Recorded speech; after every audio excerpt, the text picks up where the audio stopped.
अनहरपुर पीठरे जो सिद्ध महावीर मंदिर अच्छी यार वार्षिक उत्सव आज की 14 वर्ष धरी चली। ये 14तम वार्षिक उत्सव। ए 13 तारीख दिन महिला पुरुष 108 कलश यात्रा करी जलाभिषेक करते। सेकेंड दिन उत्सव आज काली तार पूर्णाहुति हम। ए पंचायत छड़ा विभिन्न गाँव भक्त माने ए पीठ को आसती निजर मानसिक एवं मनर शांति पाइबापी महावीर पीठरे जोग दे था।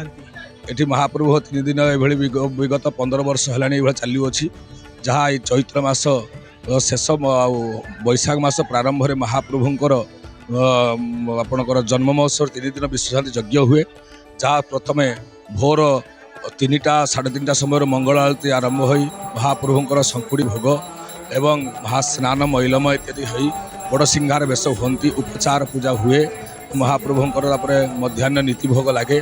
महाप्रभुंर संध्याकालीन आपणकर आरती हुए एवं शेष महाप्रभुंर शयन पर्यंत हुए।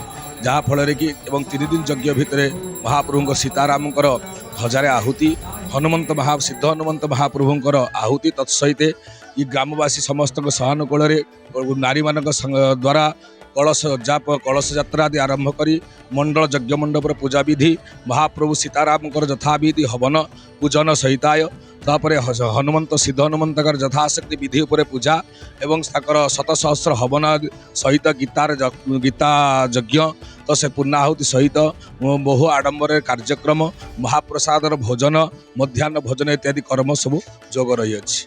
कलश शोभा यात्रा हुए 108 कलश बुणा हुए। भक्त मान बहुत दूर दूरांत आसती। ये बहुत आडंबर हुए। 3 दिन धरी खाया पिया बहुत भलसे चले।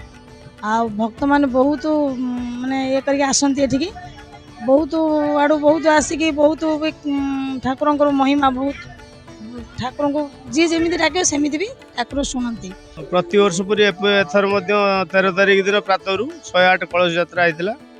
तापर सूर्य पूजा पर मंडल आदि पूजा है यज्ञ कर्म काली आरंभ होता। आज मध्यम दिन आज महावीर जन्मदिन आज यज्ञ कम आरंभ हो आसंता काली संध्यारे पूर्णाहुति हम।